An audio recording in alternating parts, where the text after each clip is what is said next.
बिस्मिल्लाहिर्रहमानिर्रहीम। स्टूडेंट, आज का जो हमारा लेक्चर है वो डॉक्टर शाहिद कमाल और शेर मोहम्मद चौधरी की बुक है। उसकी एक्सरसाइज करवा रही हूँ। इनकी थ्योरी और एग्जांपल्स ईच एंड एवरीथिंग मैंने आपके साथ डिस्कस किया और प्लेलिस्ट में आप जाके देख सकते हो। एपीसी लेवल के लिए मैंने जो मैथ स्टैट्स के स्टूडेंट्स हैं उनके लिए जो मिराजुद्दीन मिर्ज़ा की बुक है ना, वो मैंने आपके साथ पार्ट 1 एंड पार्ट 2 दोनों डिस्कस किए हुए हैं। बीएस लेवल के लिए डॉक्टर शाहिद कमाल और शेर मोहम्मद चौधरी की जो पार्ट 1 एंड पार्ट 2 की बुक है वो डिस्कस की हुई है। इसी तरह आपके पास पंजाब यूनिवर्सिटी की जो बुक है पार्ट 1 एंड 2, वो भी आप पार्ट 1 भी रहता है, 2 मैंने फुल डिस्कस कर चुकी हूँ, पार्ट 1 आपके साथ डिस्कस करें। अच्छा स्टूडेंट, आज का जो हमारा लेक्चर है ना वो बेसिकली हमने एक्सरसाइज के क्वेश्चन करने हैं। एक्सरसाइज के क्वेश्चन मैं आपको बुक से रीड करके पढ़ा रही हूँ, बिकॉज मैं आपको बुक का नेम बता रही हूँ कि डॉक्टर शाहिद कमाल और शेर मोहम्मद चौधरी की बुक है बीएस लेवल के लिए। अच्छा, इसमें हमने 4.21 से प्रीवियस जितने भी क्वेश्चन थे तमाम के तमाम सॉल्व कर लिए। अब हमारे पास क्वेश्चन आ जाता है 4.22।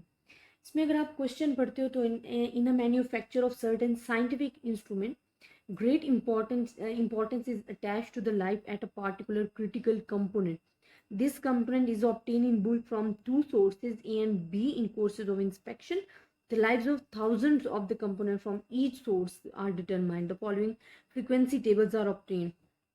फ्रीक्वेंसी टेबल्स में आपको लाइफ और साथ में नंबर ऑफ कंपोनेंट्स आपको ईच एंड एवरीथिंग गिवन है आपके क्वेश्चन में। ठीक है, अब स्टूडेंट हमने क्या करना है, देखें हमने वो कह रहे हैं कि आपने फाइंड करना है effectiveness of measure of dispersion with which you familiar comparing the dispersion of two distribution।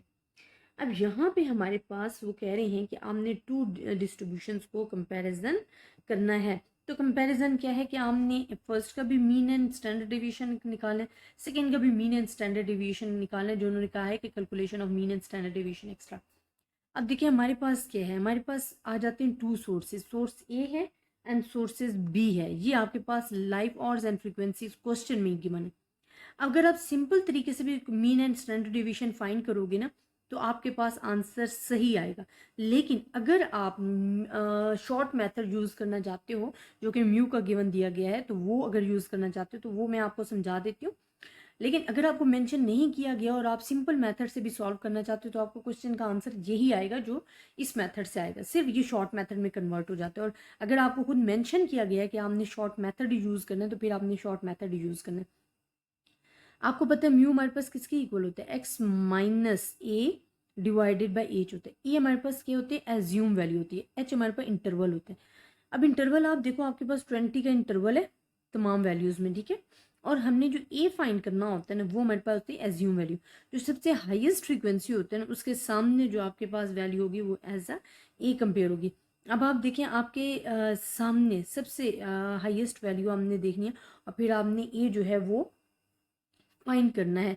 अब आप देखोगे स्टूडेंट कि हमारे पास सबसे हाईएस्ट वैल्यू जो है वो 372 है और इसके सामने जो लोअर वैल्यू है ना, लोअर वैल्यू लेते हैं ना वो है 1060। ठीक है, तो आपके पास सॉरी 1060 नहीं ली आपने, बल्कि एक्स फाइंड करना है। एक्स एक्स हमारे पास क्या होता है, मिड पॉइंट्स होते हैं। यहाँ पे इन्होंने एक्स नहीं फाइंड किया। एक्स आप कैसे फाइंड करते हो, ये एक स्टेप आपने खुद करना है, इन्होंने स्किप किया हुआ है, आपने करना है। इसमें क्या होता है, हम दो वैल्यूज को ऐड करते हैं डिवाइड बाई टू करते हैं, दो वैल्यूज को ऐड करते हैं डिवाइड बाई टू करते हैं। यहाँ भी दो वैल्यूज को ऐड के डिवाइड बाई टू, यहाँ भी दो वैल्यूज को ऐड के डिवाइड बाई टू। अब ये सबसे हाईएस्ट वैल्यू थी ना, इसके सामने जो एक्स आएगा ना, जो कि हमारे पास इन दोनों को ऐड करो डिवाइड बाई टू करो तो आपके पास आएगा 1070। तो वो हमारे पास क्या हो जाएगा, ए हो जाएगा, एज्यूम वैल्यू हो जाएगी। इंटरवल आपके पास 20 का आ गया। म्यू जो आपने फाइंड करना है ना वो लिखना है एक्स। आपने एक्स की वैल्यूज अगर फाइंड की होंगी तभी आप एक्स की वैल्यू पुट करके फाइंड कर सकोगे। और माइनस एज्यूम वैल्यू आपके पास क्या हो गया, 1070, इंटरवल हो गया 20 का, तो आपके पास म्यू आएगा। ये इन्होंने ये स्टेप स्किप किए हुए हैं, आपने ये करने हैं। एक्स की वैल्यूज जो आप फाइंड करोगे ना, जिस तरह मैंने आपको मेथड बताया कि दो वैल्यूज को हमने ऐड करना है डिवाइड बाई टू करना है। एक्स की वैल्यूज पुट करके जब ऐड करोगे तो आपको म्यू आ जाएगा, -3 -2 -1 0 1 2 आपके पास आ गया। अब हमने फाइंड करना है एफ म्यू, बिकॉज जो फार्मूला है ना मीन का और स्टैंडर्ड डिवीजन का, आपको फार्मूला याद होना चाहिए। आपको अब रिक्वायरमेंट है F mu N H A और एफ म्यू का स्क्वायर। तो हमारे पास एफ, बाकी तो तमाम चीज़ें सिर्फ एफ म्यू और एफ म्यू का स्क्वायर आपने फाइंड करना है। अब आपको जहाँ जहाँ जो चीज़ रिक्वायर्ड है आप पुट करो, अपना आंसर ले लो। मीन का इसी तरह सेकंड के लिए भी करना है। अब जो सोर्स बी है ना उसके लिए भी सेम सिचुएशन है। पहले आपने म्यू फाइंड करना है जो कि हमारे पास क्या है, X minus A divide by H. अब यहाँ पे आपकी सबसे हाईएस्ट फ्रीक्वेंसी क्या है? देखिए सबसे हाईएस्ट फ्रीक्वेंसीज जो है ना यहाँ पे वो आपके पास है जी, यहाँ 350 है, 130 है, 0, मतलब 350 सबसे हाईएस्ट है। तो आपने फाइंड करना है इसका मिड पॉइंट्स एक्स फाइंड करना है। तो इन दोनों को ऐड करोगे डिवाइड बाय 2 और जो आंसर आएगा वो आपके पास आएगा जी 1055 आपके पास आ जाएगा, जो कि एज्यूम वैल्यू हो जाएगी। तो एज्यूम वैल्यू 1055 हो गया। इंटरवल आपके पास कितना है? इंटरवल आपके पास 10 का है, 10 का इंटरवल है यहाँ पे, या आप देख सकते हो कि 10 का डिफरेंस है, ठीक है। तो 10 का इंटरवल है। बाकी एक्स की वैल्यू जब आप फाइंड करोगे, जब दो वैल्यूज को ऐड करोगे डिवाइड बाय 2, तो आपके पास एक्स की वैल्यूज आ जाएंगी। आप पुट करते जाना, आपके पास म्यू आता जाएगा। अब हमने एफ और म्यू को मल्टीप्लाई करना, because we have the requirement of the F mu and F mu square, because each and everything we have, but हमारे पास जो फाइंड करने के लिए हमें जो चीज़ रिक्वायर्ड थी वो एफ म्यू और एफ म्यू स्क्वायर थी। अब आपके पास फार्मूलाज आपको पता है for the mean and standard deviation. आपको जो जो चीज़ें रिक्वायर्ड हैं आप न्यू वैल्यूज़ में पुट करो और अपना आंसर लेते जाओ।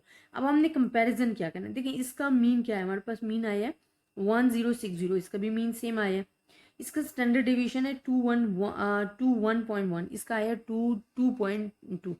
It's mean we observe the mean lives in over the components of two sources are equal because mean are equal and two sources have nearly same dispersion. Dispersion देखिए, dispersion mean क्या होता है कि how much value is disperse from there data, कि अपने original data से कितना दूर है। अब देखो we have this little bit difference, वहाँ 21 पॉइंट आंसर क्या आ रहा है 21.1 आ रहा है, यहाँ हमारे पास आ रहा है 22। तो थोड़ा सा डिफरेंस है जो कि फॉल्स इंप्रेशन दे रहा है, बाकी इसमें हमारे पास क्या है सेम है। अब इसी तरह हमारे पास आ जाता है 4.24 क्वेश्चन है। 23 का जो सोल्यूशन है वो एक प्रूफ है, वो आपको गिवन है ऑलरेडी आपके बुक में ही। मीन डेविएशन और के लिए जो रिक्वायर्ड है वो आपको गिवन है, वो प्रूफ आपको करवाया हुआ है। 4.24 आ जाता है। इसमें पार्ट 1 जो है उसमें क्या है, coefficient of variation, the most important topic है स्टूडेंट। मैंने आपको जो इस चैप्टर के इंपॉर्टेंट टॉपिक्स बताए ना, उसमें मोस्ट इंपॉर्टेंट आपके पास कोफिशिएंट ऑफ वेरिएशन है। इससे क्वेश्चन मस्ट आता ही। वेरिएंस हो गया, स्टैंडर्ड डिविएशन हो गया, कोफिशिएंट ऑफ वेरिएशन हो गया, ये आपके पास ऐसे क्वेश्चन हैं, या कर्टोसिस और स्क्यूनेस जो पेपर में आने के 80% चांसेस होते हैं।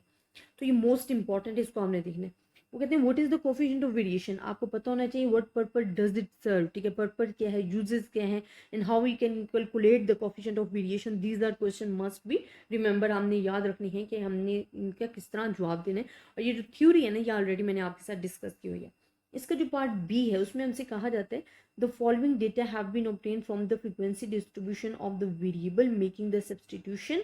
आपको गिवन है जी, हमारे पास जो चीज़ें रिक्वायर्ड हैं यहाँ पे उन्होंने लिखी हैं या नहीं लिखी, मैं आपको लिख के दे देती हूँ। उन्होंने लिखा है जी 62 + 5 म्यू। देन उन्होंने दे दिया है जी हमें सम ऑफ एफ 120, साथ में उन्होंने दे दिया सम ऑफ एफ म्यू आपको दे दिया जी 140, सम ऑफ म्यू स्क्वायर आप क्वेश्चन अगर देखोगे ना उसमें आपको गिवन है 598 आपको गिवन है। Coefficient of variation using the correct standard deviation, हमने कोफिशिएंट ऑफ वेरिएशन करना है लेकिन using correct standard deviation use करते हुए, ठीक है। अच्छा इसमें आपके पास क्या है, शेपर्ड करेक्शन आपने क्यों किया, ठीक है, उसमें स्टैंडर्ड डिविएशन को कैसे ट्रू करना है वो आपको पता।